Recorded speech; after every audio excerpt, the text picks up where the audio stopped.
Mario, ma in rapporto alla tua attività di professionista di cinema, sarebbe interessante sapere come è cominciata questa avventura nel mondo del cinema, Questa passione. questa passione, questa...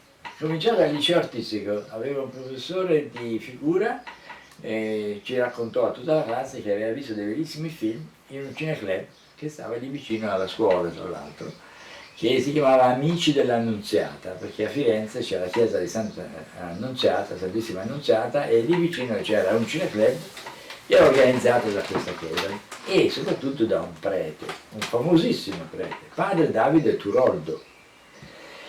E io poi andai lì a questo cineclub e cominciai a vedere i più bei film della storia del cinema. E c'era questo prete alto, con questa chioma, con questa voce potente, che presentava questi film in una maniera stupenda. E dopo il film facevano le discussioni sui film. Io ho visto tutto Eisenstein, tutto Dreyer, tutto Zigaberto, ho visto tutti i film più belli francesi, René Clair, no? Entr'acte per esempio di René Clair, che è fondamentale, che non ho mai visto Entr'acte di René Clair non può fare il cinema. O vedi quello e comincio da lì, allora sì. E poi tutti gli altri, insomma, grandi film anche, no? Di grandi registi francesi, italiani anche, insomma. Già una bella occasione di iniziare il cinema, oltretutto con padre Turoldo, esatto. Quindi e conoscere lui allo stesso tempo. Certo. Quindi un padre stupendo, proprio straordinario, bellissima figura.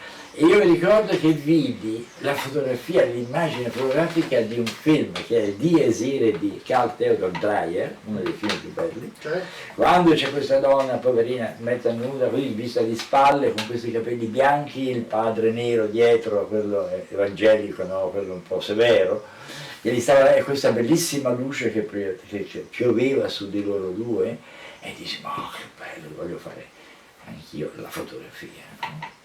E ho fatto tutto il centro sperimentale e poi dopo Vittorio Storaro mi ha chiamato come perché lui era assistente di un film, mi ha chiamato come suo aiuto e ho cominciato a lavorare. Subito, dunque io ho finito nel 59, 61, nel 62 già ho cominciato a lavorare come assistente operatore. E via via, insomma, ho fatto l'assistente operatore e poi il direttore della fotografia.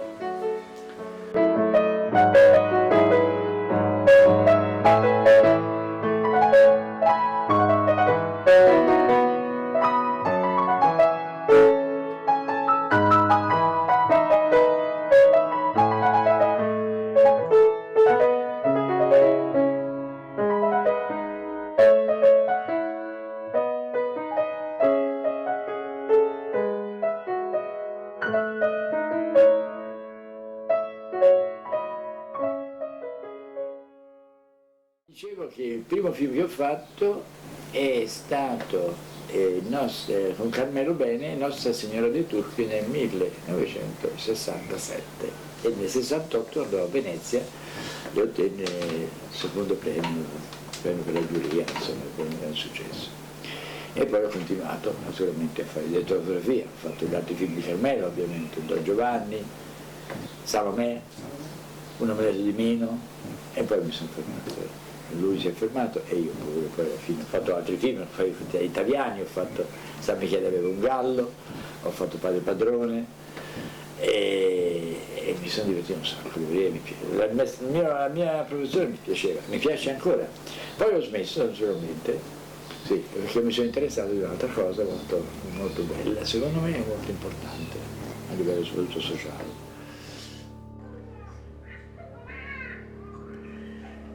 Ho attaccato un po' di luce qua, 4-5 pinze e basta.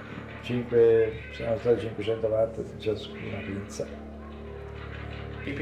Pipistrelli veri, non fatti in post-produzione. Io mi sbattevo ogni tanto sui capelli, sulla testa, gocce d'acqua dappertutto. Questi hanno fatti.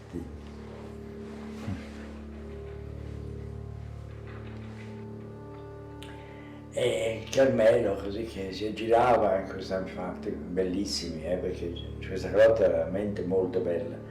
E poi tutte queste candele accese, con questa atmosfera un po' strana, particolare. questa Madonna con questi peli, con questo vestito, e poi curava moltissimo i costumi Carmelo. Lei aveva una specie di trucco molto bianco sul volto, la Madonna. Questo è il bambino, è originale, il bambino Gesù originale, è vero.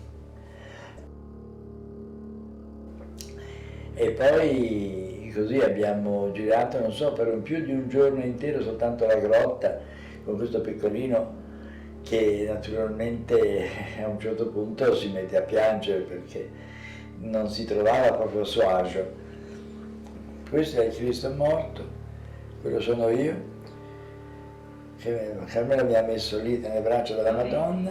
È morto per colpa tua, E di tutto il tempo che mi hai rubato per dedicarti uno sguardo. ho detto a Carmelo devo spingere il bottone per girare e mi sono addormentato nelle braccia, talmente stanco.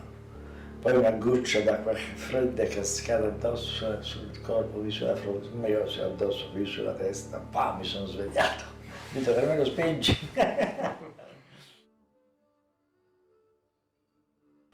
Non è che abbiamo scherzato anche noi quando sei venuto a girare? Beh, no, vabbè. No, San Michele aveva un gallo. Beh, c'erano truppe, c'era. Sì, insomma. ma San Michele aveva un gallo, guarda, eravamo 3 complici, io, te e Vittorio, contro complici, poco tempo che c'era, i pochissimi soldi, Certo. la difficoltà di muoversi Sì. con questi limiti Certo. per un film in costume, In costume, tra infatti, l'altro, quello, no? sì. Non ricordo benissimo, certo.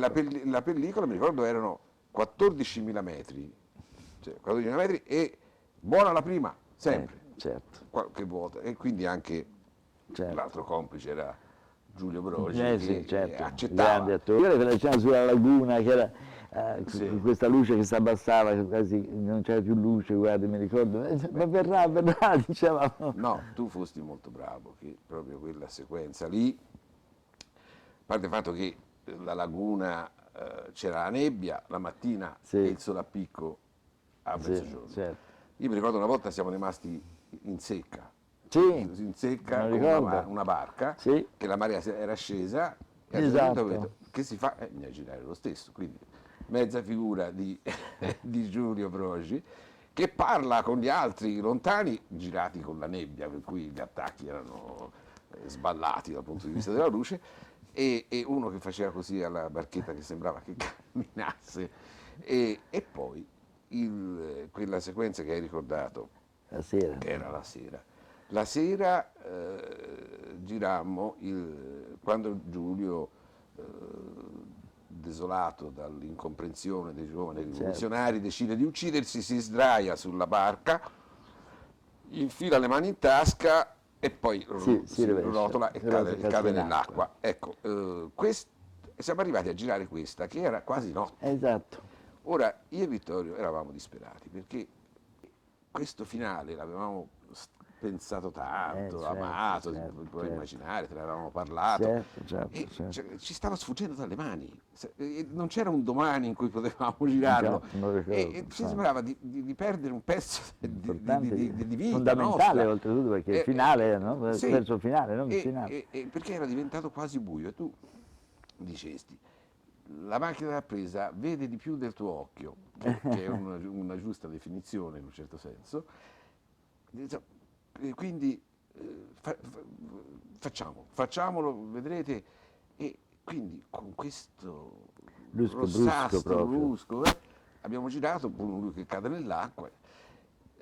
Io quella notte non ho dormito perché ho pensato è venuto nulla, e con sofferenza sono andato in proiezione, che è venuta una delle sequenze dal punto di vista di immagine, diciamo fotografico, di immagine e di racconto, tra le più belle del film e di tutta il nostro lavoro.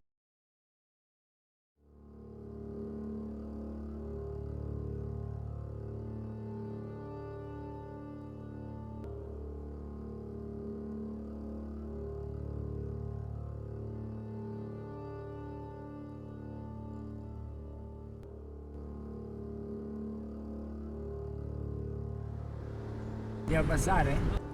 No, mi posso passare così? Quella è l'antenna che si vedeva ieri da casa di Rosaria. Sì, quella della radio era, oppure che hai detto No, o della polizia, diceva lei. Polizia, forse, sì. Sì, ma vedi come corre in macchina? Puoi raccontare quella della macchina?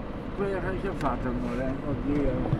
Che ho fatto quella della macchina? Vabbè, io ho detto corse in macchina. Ah, quella della macchina, sì, certo. No, perché una volta all'inizio no, mi è venuto a prendere dalla stazione, abbiamo fatto la tratta dalla stazione a casa, no? Tipo così, no? Ti dici? E non posso, c'è il semaforo. Ecco, tipo così la guida, tipo adesso, no? Non riuscì a passare La il guida- rosso, però.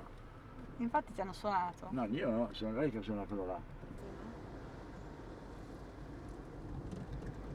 Eri più Sì, su, giovincello, che che palle non ti questo, ricordi passa, questo. che ce la fai. Ci sono molte parole buffe, no?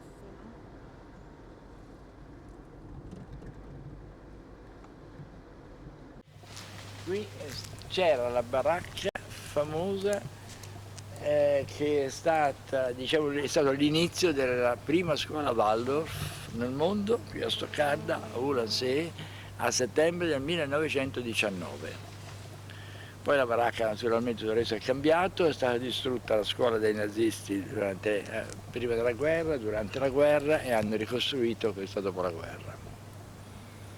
Lei è l'idrogeno, io sono l'ossigeno, farei dall'ossigeno e noi siamo l'acqua, il fondamento del mondo, la struttura portante di tutte le attività minerali, vegetali, animali, umane, l'acqua. Senza l'acqua, quindi noi siamo essenziali nel mondo.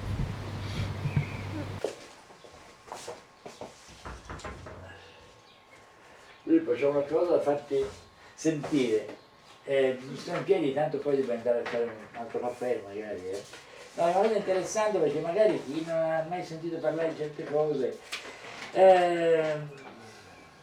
Spiegare una cosa, renderla comprensibile, non significa altro se non ricollocarla nel complesso da cui era stata strappata per la disposizione prima descritta della nostra organizzazione. Non esiste una cosa staccata dal resto del mondo. Ogni separazione ha solo un valore soggettivo per la nostra organizzazione. Ciò che nell'osservazione ci si presenta sotto forma di cose singole si ricompone pezzo a pezzo mediante il mondo coordinato e unitario delle nostre intuizioni. E mediante il pensare ricomponiamo in unità ciò che avevamo ricevuto separato attraverso le percezioni. Ed è questo, l'enigmaticità di una cosa deriva dal suo esistere separata, ma questo è provocato da noi e nell'ambito del mondo dei concetti può venire anche da noi eliminato. Una cosa che mi si presenta alla percezione, io posso dire questa, ma io se non la collego a tutto quello che sta intorno a lui, diciamo una relazione, diciamo non solo ambientale ma anche universale, non può dirmi la realtà di quella cosa. Se noi non teniamo conto dei pianeti che ci circondano intorno alla Terra, non possiamo sapere esattamente l'uomo come è formato.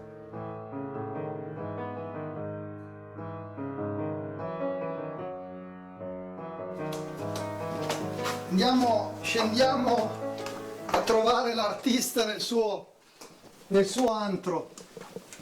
Ciao Mario. Filippone. Ciao caro. Come va? Ma bene, poi questi ambienti mi Sì. sono sempre affascinato da questi. Vuoi provare? Ma prima mostrami, poi magari gli do un colpo dopo. Sì, va bene. Vedi, questo è un pezzo di ciliegio. 1, 2, 3, guarda, l'abbiamo recuperato, me l'ha procurato il mio amico Harald in un giardino e con mio figlio Michelangelo siamo riusciti a portarli qua. Pensa quanto ci devo lavorare qua, incredibile, tantissimo. Questo è invece un pezzo di ciliegio, questo è un lilla, questa è tuia, questa qui devo cominciare a lavorare e questa anche. Tuia che mi viene da Berlino, l'ho portata da Berlino. Mio figlio Paolo me l'ha procurata, c'era un giardino che stavano tagliando tutto quanto, ho portato diversi pezzi, Sì.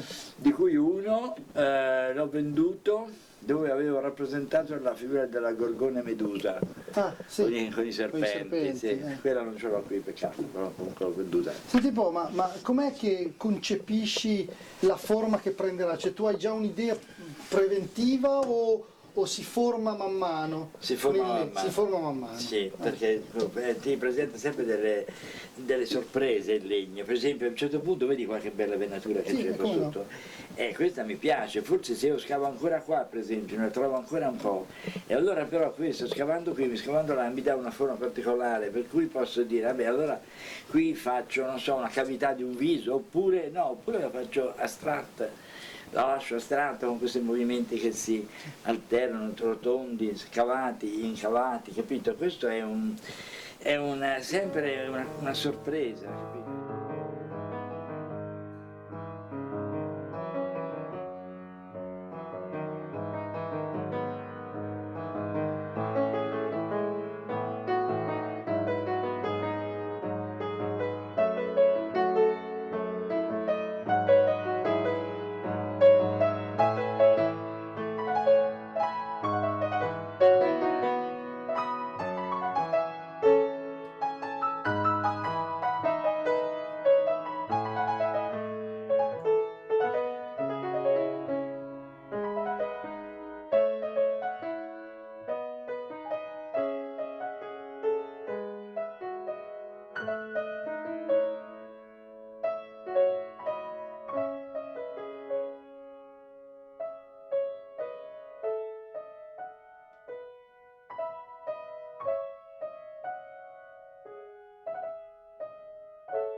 Sì, proprio cambia tutta la patina della... Senti, ma dimmi un po', ma questa perché vedo che c'è bisogno di forza a scolpire il legno, quindi c'è una relazione poi con le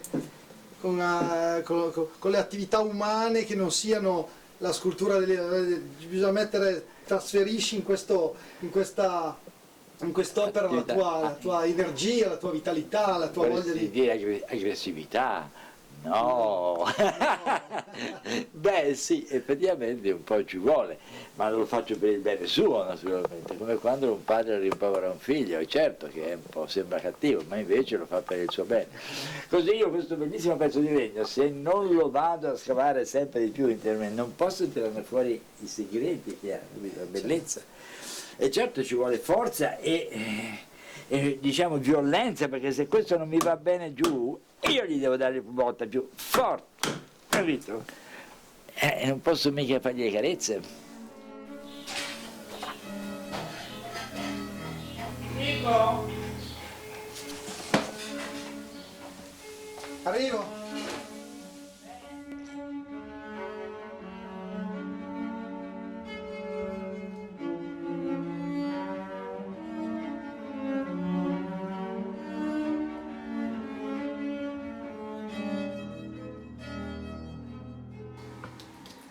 Questo mi ricorda un poco Otto Dix, quando fece quel bellissimo quadro in cui c'è questo ballo di queste genti molto belle, lussuose, e in fondo, in basso, ci sono questi mendicanti che hanno bisogno di mangiare, diciamo, no? Questo io sono sempre molto legato, diciamo, ai senza tetto, nel senso che io cerco di capire il più possibile, infatti volevo fare un documentario sui senza tetto. Ma in questo caso ho voluto riprendere una notte, naturalmente, nella città, queste città un po' tedesche, vedete questa è una casa tipicamente tedesca, no? Di queste parti, insomma. Un mendicante e gli altri che vanno così non sanno neanche dove, cioè non hanno neanche una realtà propria quasi, no? Sono quasi fantasmi che camminano nella notte, mentre questo è quello più reale. Infatti c'è una lucetta appena appena lo tratteggia. Also ich finde die drei sehr schön und was ich sehr schön daran finde, ist, dass sie so unterschiedlich sind.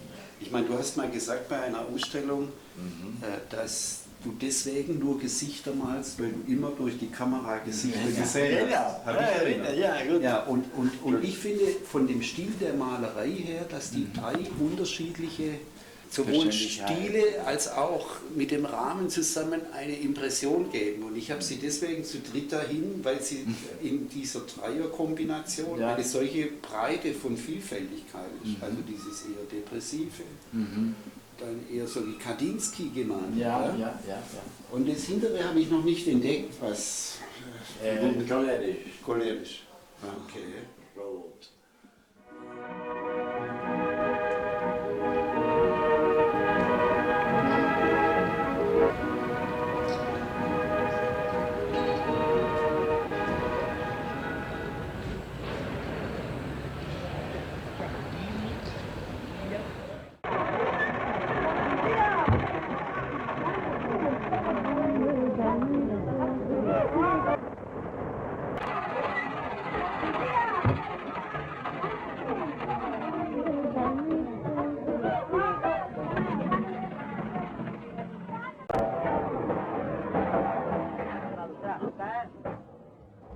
Il cinema sperimentale, come dice la parola stessa, vuol dire fare un'esperienza che è nuova assolutamente, in che modo girare, in che modo affrontare certe idee, certi racconti, certe storie, molto spesso anche molto astratto. Ed era interessante, soprattutto per i giovani che poi volevano fare il cinema anche film normali come quelli che si vedono al cinema, perché il fatto di sperimentare ti arricchisce di sicurezze che nel cinema normale magari non le affronti perché hai paura di rovinare qualcosa, la storia, quello o quell'altro.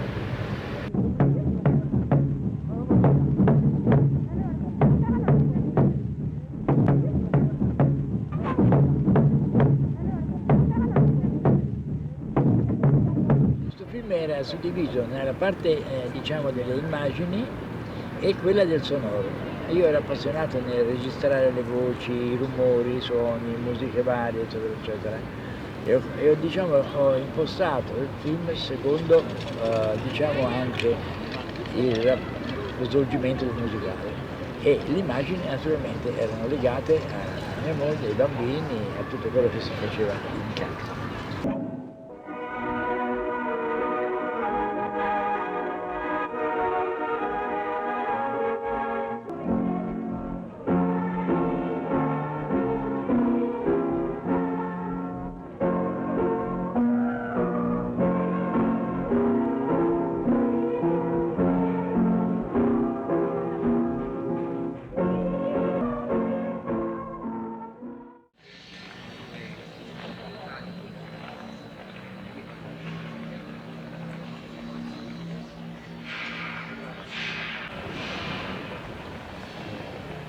Cara vediamo qui. No, qui, Sì, no, infatti ci sto sbagliando. Sto travagliando. Questa parte non interessa qui.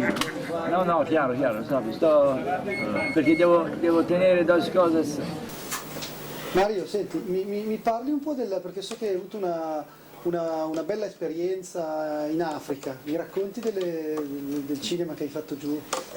Il cinema che ho fatto giù.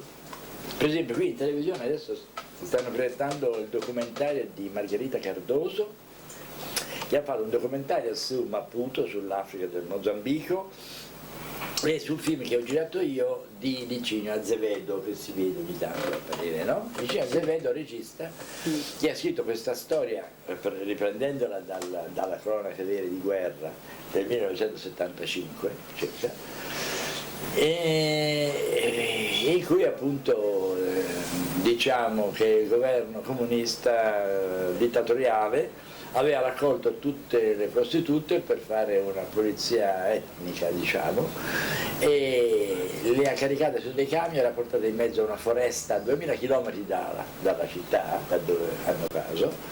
In mezzo a una foresta le hanno costrette, le donne soldato, a costruire un villaggio per eventuali militari che dovrebbero arrivare dopo. Invece l'ultimo film che ho fatto è Tesa di Aleghe Rima. Il protagonista, che era un attore che veniva, etiope naturalmente, però che veniva dall'America, da Washington, dove studiavo in America, no? È un bravissimo attore, tra l'altro ha fatto una bella parte, e nel film perde una gamba, adesso ti racconto come.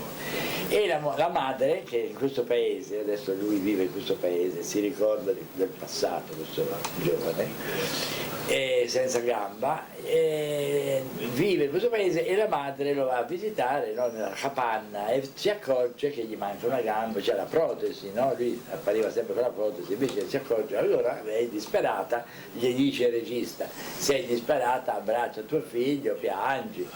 Lei, poverina, questa vecchia signora, una vera signora del posto, abbraccia il protagonista e comincia a piangere perché vede questo che senza gamba. Va bene, allora il regista poi a un certo punto dice: va bene, stop Mario, stop, grazie, ok. Poi chiama lei: ehi, abbiamo finito, va bene, grazie. Lei non smetteva più di piangere.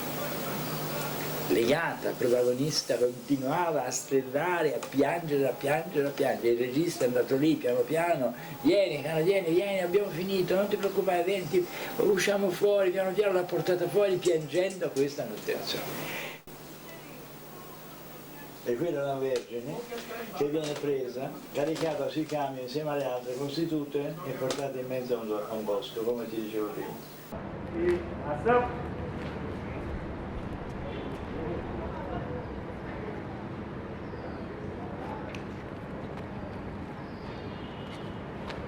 Documento, camarada.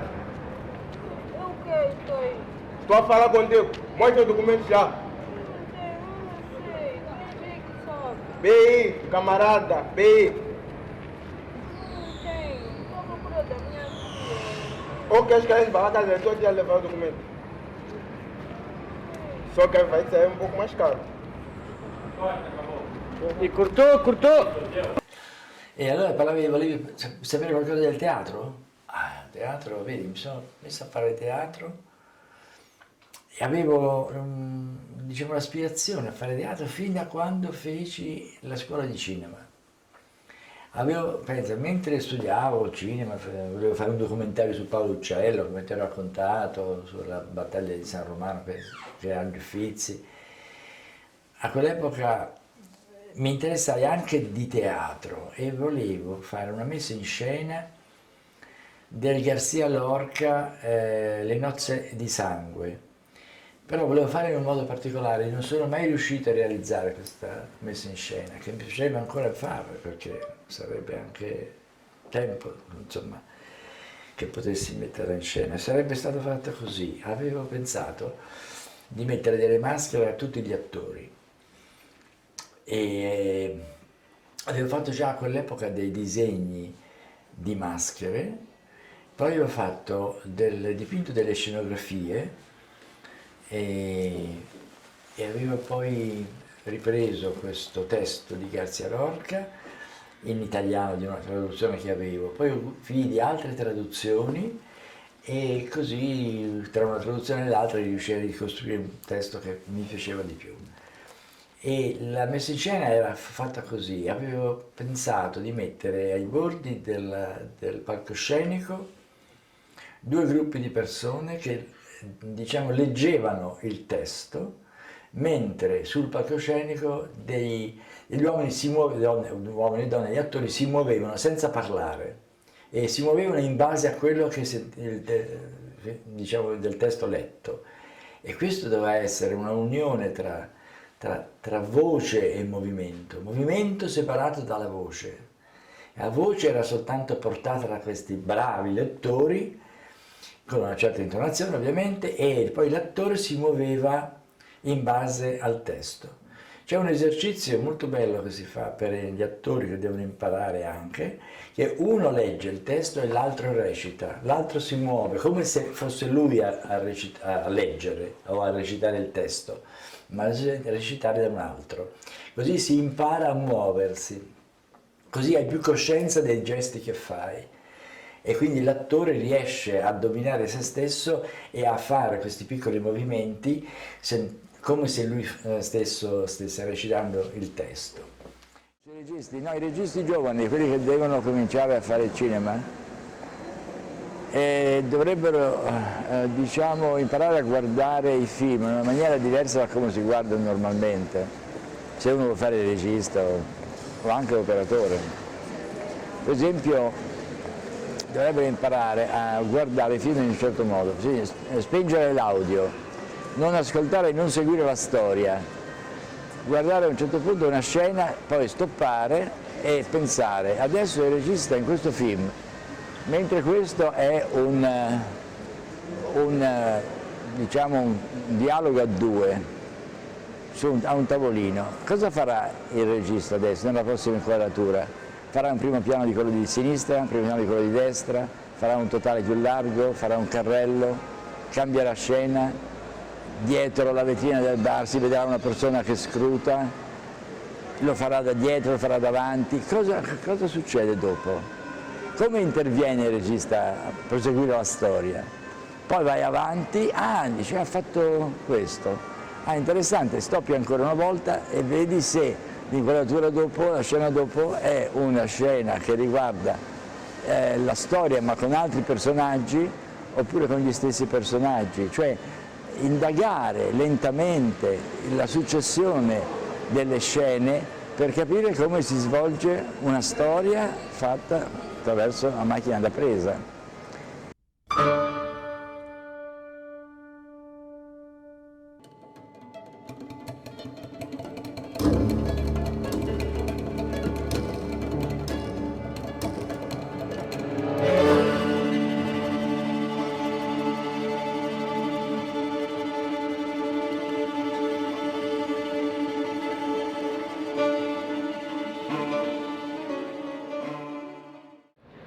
Il racconto si chiamava La panca per due, ma il film invece si intitola La sciarpa rossa.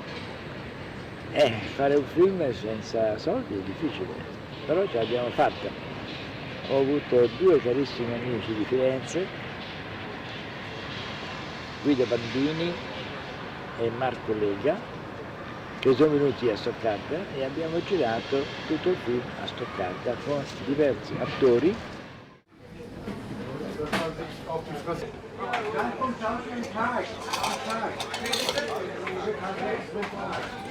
Questo film naturalmente come tema ha la vita dei mendicanti, e essendo a Stoccarda, una città ricca, pensate che c'è la Mercedes, la Bosch,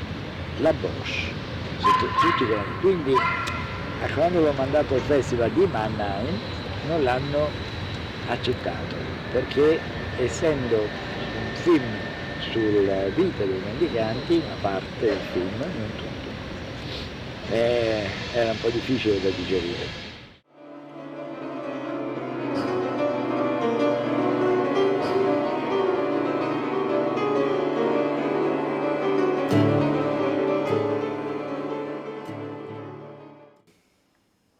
Vorrei essere freddo come un fiocco di neve e distanti concetti sullo specchio gelato della mia conca riflettere. Essere leggero come un fiocco di neve e discreto ascoltare posandomi a coprire i pungenti dolori col respiro sospeso della tolleranza. Essere bianco come un fiocco di neve e ammorbidire i contorni e spegnere i contrasti e sublimare i colori nell'intenso ripercuotersi della luce costretto in sottili catene lo spirito.